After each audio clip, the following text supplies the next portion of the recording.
Hello, कैसे हैं सब लोग? एनएचएम यूपी में वैकेंसी आई हुई है कुछ, और इसके बारे में हम लोग बात करने वाले हैं कि ये करीब-करीब 2900 से ज़्यादा वैकेंसी आई हुई हैं और सारी की सारी जो है कॉन्ट्रैक्ट बेसिस पे हैं। तो उसके बारे में हम लोग बात करेंगे कि कौन-कौन सी वैकेंसी हैं। एक्चुअली ये नोटिफ़िकेशन पहले भी आया हुआ था और लोगों ने अप्लाई भी किया था। वो लोग भी अप्लाई करेंगे इसमें और नए लोग जो हैं वो भी अप्लाई कर सकते हैं। तो लैब टेक्नीशियन के लिए है, सीनियर लैब टेक्नीशियन के लिए है, सीनियर ट्रीटमेंट सुपरवाइजर के लिए है और सीनियर ट्यूबरकुलोसिस लेबोरेटरी सुपरवाइजर के लिए। तो ये सारी कुछ पोस्ट हैं।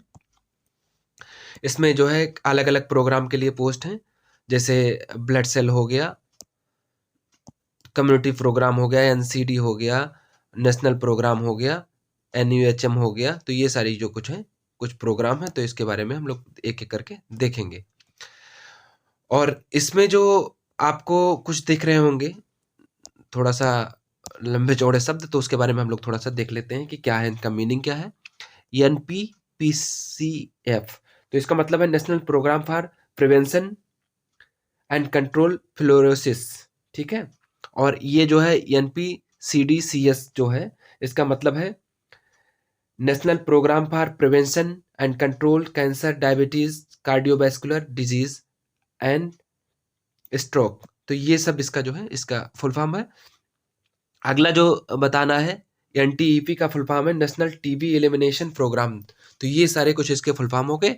और इनकी जो है ये लैब टेक्नीशियन की वैकेंसी है ये सारी, और फिर ये है सीनियर लैब टेक्नीशियन की वैकेंसी, और इसके बाद में सीनियर ट्रीटमेंट सुपरवाइजर की वैकेंसी है। तो ये सारी कुछ वैकेंसी हैं। टोटल नंबर ऑफ वैकेंसी जो है 2980 हैं। और ये इनका रहा राइट साइड में सैलरी कि कितनी सैलरी है।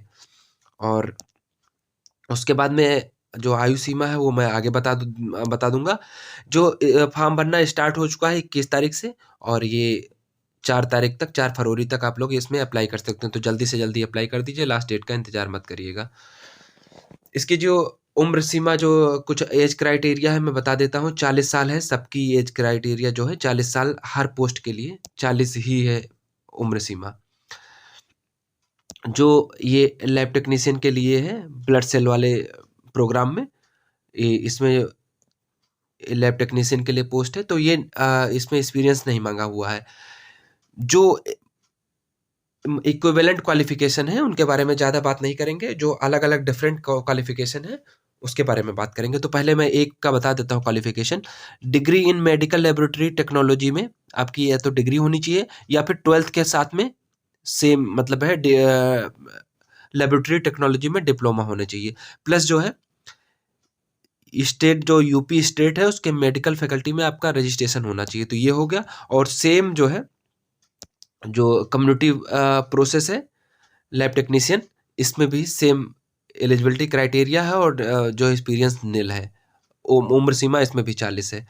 ऐसे ही सेम इसमें भी है, एनसीडी प्रोग्राम में भी सेम है लैब टेक्नीशियन के लिए, और इसमें भी सेम है लैब टेक्नीशियन मेडिकल कॉलेज में जो है, इसमें भी सेम दिया हुआ है। एप्लीकेशन एक्सपीरियंस इसमें भी नहीं मांगा हुआ है। और उसके बाद जो है सीनियर लैब टेक्नीशियन EQA वाले में, तो इसमें जो है कुछ अलग मांगा हुआ है। तो इसके बारे में हम लोग बात कर लेंगे। इसमें जो एलिजिबिलिटी क्राइटेरिया मांगा हुआ है, MSc मेडिकल माइक्रोबायोलॉजी में, या फिर अप्लाइड माइक्रोबायोलॉजी में, या फिर जनरल माइक्रोबायोलॉजी में, या बायोटेक्नोलॉजी, बायोकेमिस्ट्री, और विथ और विदाउट जो है degree in medical laboratory technology में। तो कोई अगर है भी डिग्री मेडिकल लेबोरेटरी में तो है, नहीं है तो कोई बात नहीं है। अगर आपने अगर आपने MSc कर रखा है सेम ट्रेड में, तो आपके जो एक्सपीरियंस है वो 3 साल भी चल जाएगा। और अगर आपने BSc कर रखा है तो आपको जो है 5 साल एक्सपीरियंस आपके पास होना चाहिए। बाकी जो एक्सपीरियंस सर्टिफिकेट है आपका, experience certificate district TB officer ही इशू करेंगे। तो आप ये बात का भी ध्यान रखिएगा। अगली जो पोस्ट है सीनियर लैब टेक्नीशियन IRL के लिए, इसमें वही सेम क्राइटेरिया है। और senior lab technician C and DST के लिए इसमें भी सेम क्राइटेरिया है। जो अलग क्राइटेरिया होगा उसको मैं बता दूंगा। जो लैब टेक्नीशियन UPSC में है, इसमें वही है, MLT वाला है, और या फिर 12th प्लस MLT में डिप्लोमा, और जो है आपका जो है यूपी मेडिकल फैकल्टी में रजिस्ट्रेशन भी होना चाहिए। जो एक्सपीरियंस है निल है इसमें। सीनियर ट्रीटमेंट सुपरवाइजर के लिए इसमें जो है साथ में ही है, आपके पास होना चाहिए, बैचलर डिग्री होनी चाहिए, प्लस 2 मंथ का सर्टिफिकेट कोर्स होना चाहिए, प्लस जो है आपके पास 2 व्हीलर का जो है लाइसेंस होना चाहिए। तो और आपके पास जो एक्सपीरियंस की कोई आवश्यकता नहीं है। तो ये सारी चीज़ें होंगी सीनियर ट्रीटमेंट सुपरवाइजर के लिए। सीनियर ट्यूबरकुलोसिस ट्यूबरकुलोसिस और लेबोरेटरी सुपरवाइजर के लिए जो है, इसमें भी MLT होना चाहिए या फिर 12th के पास 12th के बाद डिप्लोमा होना चाहिए, और प्लस जो है परमानेंट DL होना चाहिए आपके पास, और जो है 2 मंथ का कोई सर्टिफिकेट कंप्यूटर का होना चाहिए आपके पास, और यूपी के मेडिकल फैकल्टी में रजिस्टर्ड होने चाहिए आप। अगर आप छूट दी जाएगी तो आपका ये 1 ईयर का एक्सपीरियंस आपके पास इसमें होना चाहिए, ठीक है। और एक और जो बताने की बात है, कैंडिडेट हैविंग अगर एक्सपीरियंस है आपके पास, NTEP प्रोग्राम के तहत आपके पास अगर एक्सपीरियंस है किसी भी पोस्ट में, तो आपको 10% का वेटेज मिलेगा, जिसमें एक्सपीरियंस नहीं भी मांगा हुआ है। अगर उसमें भी आपके पास एक्सपीरियंस है तो आपको जो है बेनिफिट मिलेगा। तो आप ये ध्यान रखिएगा, सीनियर ट्यूबरकुलोसिस पोजीशन पर अगर NTEP प्रोग्राम के तहत आपके पास अगर कोई एक्सपीरियंस है तो आपको वेटेज मिलेगा, ये चीज़ ध्यान रखिएगा। सिलेक्शन प्रोसेस जो है वो आपका टेस्ट होगा, जो ऑनलाइन एग्ज़ाम होगा, ऑनलाइन एग्ज़ाम जो कंप्यूटर बेस्ड होगा, उसी के आधार पर जो है मेरिट बनेगी, और आपका उसी वही जो सिलेक्शन का आधार होगा। MCQ बेस्ड टेस्ट होने वाला है, MCQ आएगा, और नेगेटिव मार्किंग इसमें नहीं होने वाली है, तो आप ये ध्यान रखिएगा। जनरल कैंडिडेट के लिए 33% मार्क्स पाना अनिवार्य है, और जो है OBC के लिए 30% और SC ST PH के लिए 24% मार्क्स पाना अनिवार्य है। और क्या चीज़ इम्पोर्टेंट बताना है?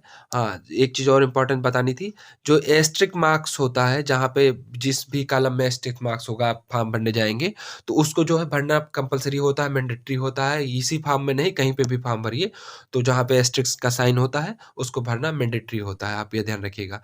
अगली जो डिटेल आपको बतानी है, अगली डिटेल ये बतानी है कि जो जिन कैंडिडेट ने पहले अप्लाई किया हुआ था पुराने नोटिफिकेशन में, उनको भी इसमें अप्लाई करना है।